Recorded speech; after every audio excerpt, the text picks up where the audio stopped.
എന്നുള്ള തത്സമയ ദൃശ്യങ്ങൾ നമുക്ക് കാണാം. അത്യന്തം വേദനാജനകമായ ഒരു യാത്രയാണ് നമ്മൾ കാണുന്നത്. വാഹനങ്ങളുടെ നീണ്ട നിര നമുക്ക് കാണാം. 16 മൃതദേഹങ്ങളുമായി ഒരു നാടിനും ഒരു അവിടുത്തെ വീടുകൾക്കും എല്ലാം പ്രിയങ്കരായ 16 പേർ അവരുടെ അന്ത്യയാത്രയാണ്. ഉറ്റവരും ഉടയവരുമില്ലാതെ ആരെന്ന് പോലും തിരിച്ചറിയാൻ കഴിയാതെ അവരെ ഇപ്പോഴിതാ സന്നദ്ധ പ്രവർത്തകരും സർക്കാർ സംവിധാനങ്ങളും ഒക്കെ ചേർന്ന് അവരുടെ അന്ത്യയാത്രയ്ക്കായി മണ്ണോട് ചേർക്കുന്നതിനായി അവരെ കൊണ്ടുവരികയാണ്.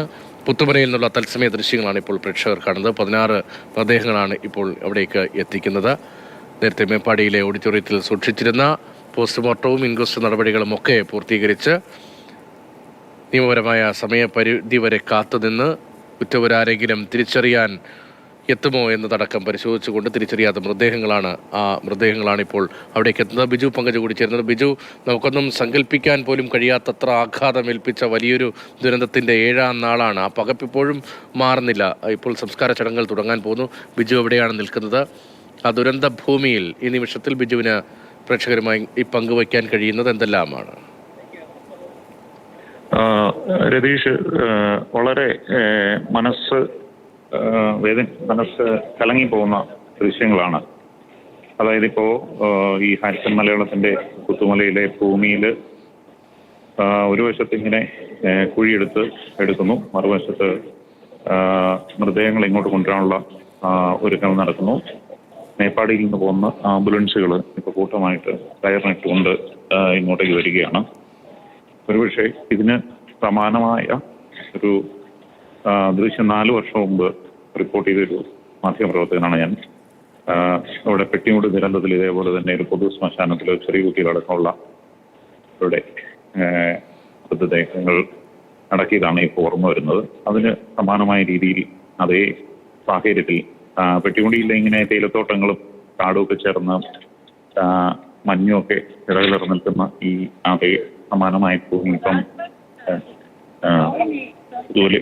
പുത്തുമലയിൽ അതേപോലെ തന്നെ ഹാരിസന്റെ തേയിലത്തോട്ടവും ഒക്കെയുള്ള മഞ്ഞ് മൂടി കിടക്കുന്ന ഈ പ്രദേശത്തേക്ക് ഈ ലൈറ്റ് ഇട്ട് കൊണ്ടിരിക്കുന്നതാണ്. ശരിക്കും പെട്ടുകൂടി അതേപോലെ തന്നെ ഒരു സമാനമായ അവസ്ഥ ഏതാണ്ട് അത് ഇപ്പോ സന്ധ്യയാവുന്ന സമയത്ത് ഇങ്ങോട്ട് വന്നു ഈ പ്രകൃതിയുടെ മാത്രം ആഘാതമാണ് ഈ പൊതുമനസ്സുകളിലും അതുപോലെ എവിടെയുള്ളവരിലും ഉണ്ടാക്കിയിരിക്കുന്നത് നമുക്ക് പറഞ്ഞറിയിക്കാനാവാത്തതാണ്. ഇപ്പോൾ ആംബുലൻസുകൾ ഇങ്ങോട്ട് ഈ സംസ്കരണ സ്ഥലത്തേക്ക് എത്തിക്കൊണ്ടിരിക്കാൻ ഇവിടെ ടേബിളുകളൊക്കെ റെഡിയാക്കി വെച്ചിരിക്കുകയാണ്. അതുപോലെ തന്നെ സർവ്വമത പ്രാർത്ഥനയ്ക്ക് വിവിധ മതസമൂഹങ്ങളെയും അതുപോലെ സന്നദ്ധ സംഘടനകളെയും പ്രതികരിച്ചുള്ളവരും എത്തിക്കഴിഞ്ഞു. ഒരുപക്ഷെ സമീപകാലത്ത് കേരളം മനസാക്ഷിയെ ഞെടുക്കുന്ന ദൃശ്യങ്ങളാണ് കഴിഞ്ഞ 7 ദിവസമായി കണ്ടുകൊണ്ടിരിക്കുന്നത്. അതിൻ്റെ ഒരു പരിസമാപ്തി എന്നോണം ഒരുമിച്ച് ജീവിച്ചവർ ഒരുമിച്ച് തിരിച്ചറിയപ്പെടാതെ മണ്ണിലേക്ക് മടങ്ങുന്നു എന്നുള്ളതാണ് പറയാൻ കഴിയുന്നത്. കാരണം നേരത്തെ അവർക്കുണ്ടായിരുന്ന ഐഡന്റിറ്റി പോലും നഷ്ടപ്പെടുത്തി കളഞ്ഞു പ്രകൃതി.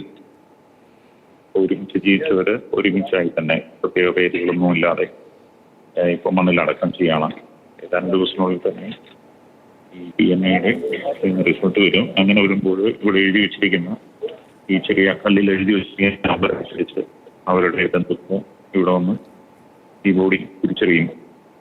വളരെ അടുത്ത ബന്ധുക്കൾ പോലും നഷ്ടപ്പെട്ടവരുണ്ട്. അങ്ങനെയുള്ളവർക്കും വളരെ ദൂരതയിലുള്ള ബന്ധുക്കൾക്ക് ഒരു പക്ഷേ തിരിച്ചറിഞ്ഞ് അവരുടെ ബന്ധത്തെ ഇവിടെ ആളുകളായിട്ട് സങ്കല്പിക്കാൻ മാത്രമേ കഴിയുള്ളൂ. ഇപ്പോൾ ആംബുലൻസുകളുടെ നിര ഇവിടെ ഹാരിസൺ മലയാളത്തിന്റെ തീരത്തോട്ടങ്ങൾ കൈയിലൂടെ വന്നുകൊണ്ടിരിക്കുകയാണ്. ഈ മൃതദേഹങ്ങൾ വളരെ പെട്ടെന്ന് തന്നെ സർവ്വമത പ്രാർത്ഥനയ്ക്ക് ശേഷം ഓരോന്നായി ഇവിടെ അടക്കം ചെയ്യും. അതിനുശേഷമായിരിക്കും ഈ അവശിഷ്ടങ്ങൾ ഇങ്ങോട്ടേക്ക് കൊണ്ടുവരിക. അത് ഇവിടെ പ്രത്യേകം തയ്യാറാക്കിയിട്ടുള്ള ഈ കുഴികളിൽ അടക്കം ചെയ്യും. മൃതദേഹങ്ങൾ ഇങ്ങനെ ആംബുലൻസുകളുടെ നിര ഇപ്പോൾ ഇവിടെ തയ്യാറാക്കിയ ഒരു ചെറിയ പന്തൽ തയ്യാറാക്കിയിട്ടുണ്ട്. ആ പന്തലിൽ ടേബിളുണ്ട്.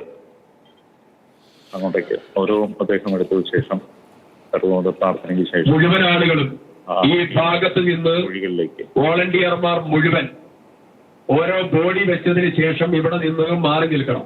പ്രാർത്ഥനയ്ക്കുള്ളതായ അവസരമാണ് ക്രമീകരിക്കുന്നത്.